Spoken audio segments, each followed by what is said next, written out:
प्यारे बच्चों, नमस्कार। आज 10वीं कक्षा हिंदी विषय के अंतर्गत काव्य खंड का 5वां पाठ पर्वत प्रदेश में पावस, जिसके कवि हैं सुमित्रा नंदन पंत, प्रस्तुत करने जा रहा हूं।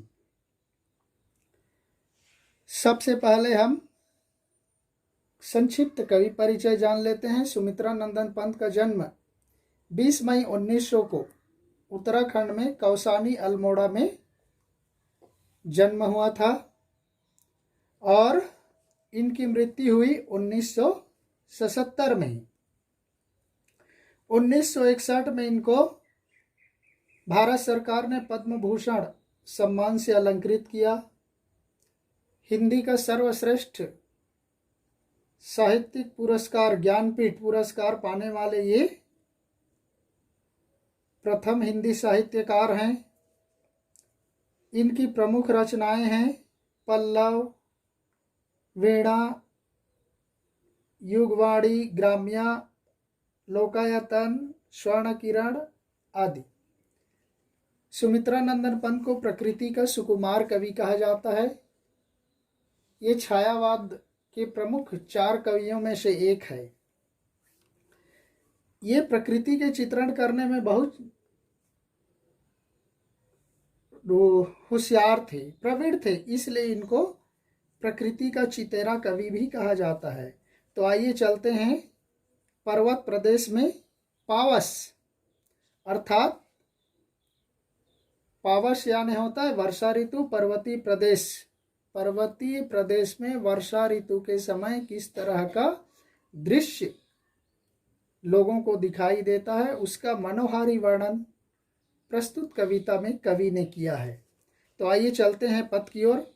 पावस ऋतु थी पर्वत प्रदेश, पल पल परिवर्तित प्रकृति वेश। कवि कहने लगते हैं कि पर्वतीय क्षेत्र था और उस पर्वतीय क्षेत्र में बारिश हो रही थी, वर्षा ऋतु का समय था, इसलिए वहां का दृश्य, प्रकृति का रूप हर क्षण हर पल बदल रहा था, परिवर्तित हो रहा था। मेखलाकार पर्वत अपार अपने सहस्त्र दृक् सुमन फाड़, अवलोक रहा है बार बार नीचे जल में निज महाकार। मेखलाकार पर्वत अपार, वहां पर अनेक गुंबदाकार करघनी के आकार के पहाड़ दूर दूर तक फैले हुए थे, विस्तृत रूप में बिखरे हुए थे और वहां पर खिले हुए फूल। ऐसा प्रतीत हो रहा है मानो पर्वत अपने हजारों फूल रूपी आंखों से वह प्रकृति को देख रहा है। अपने सहस्त्र दृग सुमन फाड़, अपने 1000 फूल रूपी आंखों से मानो वह प्रकृति को देख रहा है, अवलोक रहा है बार बार। वह अपने विशाल आकार को, भव्य आकृति को वह निहार रहा है। कहाँ? नीचे जल में निज महाकार। नीचे अर्थात पर्वत के नीचे में एक सरोवर है, एक तालाब है जिसके चरणों में पला ताल। उस तालाब में अपने विशाल प्रतिबिंब को बार बार देख रहा है। वह तालाब ऐसा प्रतीत हो रहा है मानो किसी ने वहां पर दर्पण फैला दिया हो, वहां पर कोई दर्पण लगा दिया हो। जैसे हम अपना प्रतिबिंब आईने में देखते हैं, दर्पण में खड़े होकर देखते हैं, वैसे ही उस पर्वत के नीचे में एक विशाल सरोवर है जिसमें स्वच्छ सुंदर पानी भरा हुआ है। वह ऐसा प्रतीत हो रहा है मानो वह दर्पण है और उस दर्पण में वह विशाल भव्य पर्वत अपनी आकृति को, अपने आकार को बार बार देख रहा है। उपमा अलंकार। सहस्त्र दृक् सुमन फाड़ में रूपक अलंकार है।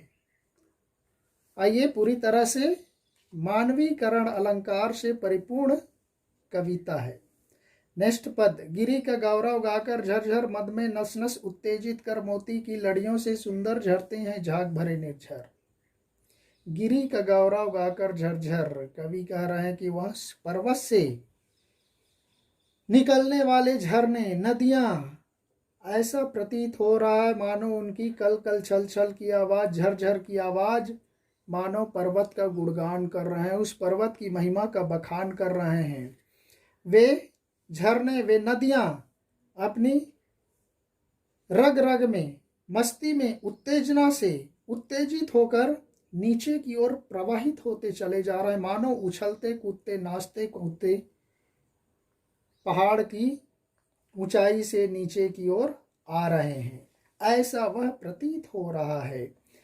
मोती की लड़ियों से सुंदर झरते हैं झाग भरे निर्झर, और वहां से जो पानी गिर रहा है झरने से, वह झरना में जो वाटरफॉल है, जलप्रपात है, वहां पर पानी की बूंदें ऐसे प्रतीत हो रहे हैं मानो मोती की छोटी छोटी लड़ियां हों, मोती के जैसे चमकते हुए सुंदर प्रतीत हो रहे हैं। झरते हैं झाग भरे निर्झर, और जहाँ पर पानी लगातार गिर रहा है वहाँ पर चारों तरफ झाग ही झाग फैला हुआ है। जैसे हम कोई कपड़ा धोते तो कपड़ा धोने पर साबुन के झाग हो जाते हैं, वैसे जहाँ पर जलप्रपात वाटरफॉल होता है वहाँ पर पानी गिरता है, तो उस पानी गिरने की जगह में पानी चारों तरफ झाग के रूप में फैल जाता है, और पानी के छोटे छोटे कण, बूंद उस पानी की सतह में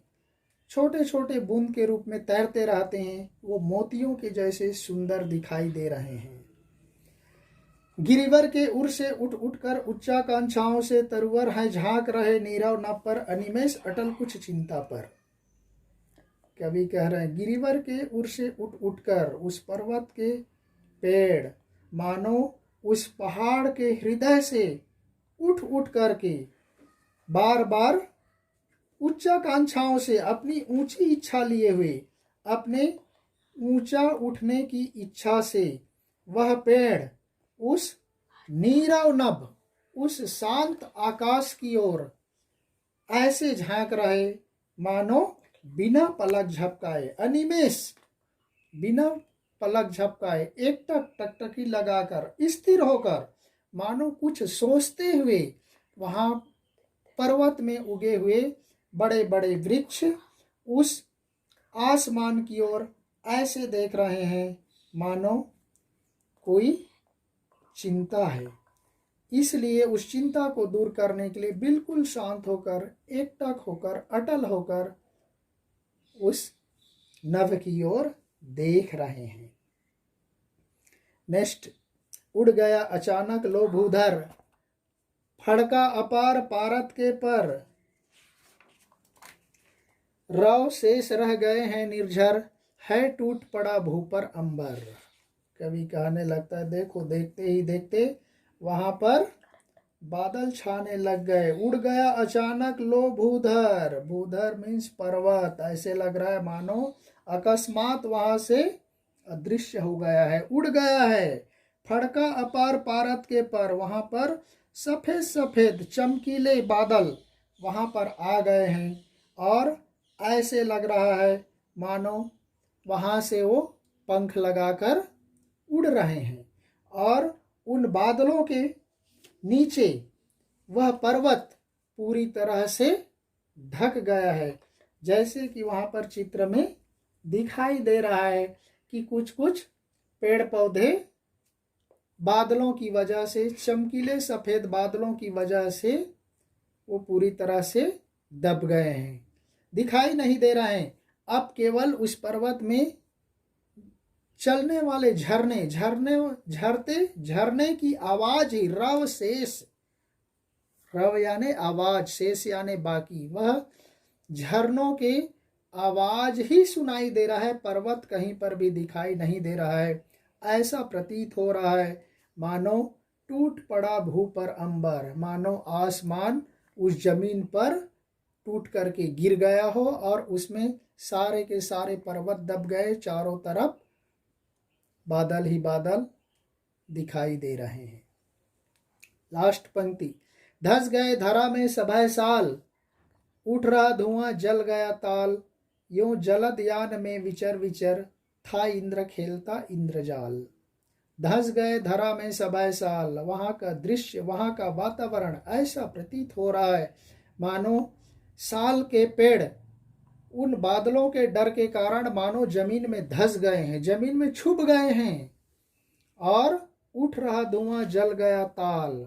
वहाँ पर काले काले बादलों के धुएं उड़ रहे हैं। उससे प्रतीत हो रहा है कि उस पर्वत के नीचे में जो तालाब है, जो सरोवर है, वहाँ आग लग गई हो, किसी ने आग लगा दिया हो, जल गया हो।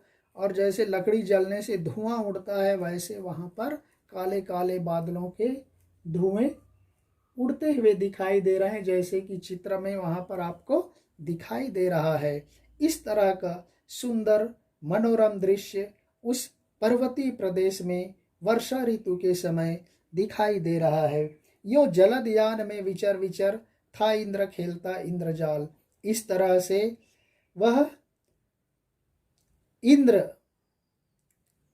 अर्थात देवताओं का राजा, बादलों का राजा इंद्र अपने विमान रूपी, बादल रूपी विमान में घूम घूम करके, विचर विचर करके अपने अद्भुत जादूगरी का दृश्य दिखा रहा है, लोगों को बता रहा है और अपनी ओर आकर्षित कर रहा है कि किस तरह से उस पर्वतीय प्रदेश में ऐसा मनोरम दृश्य दिखाई दे रहा है।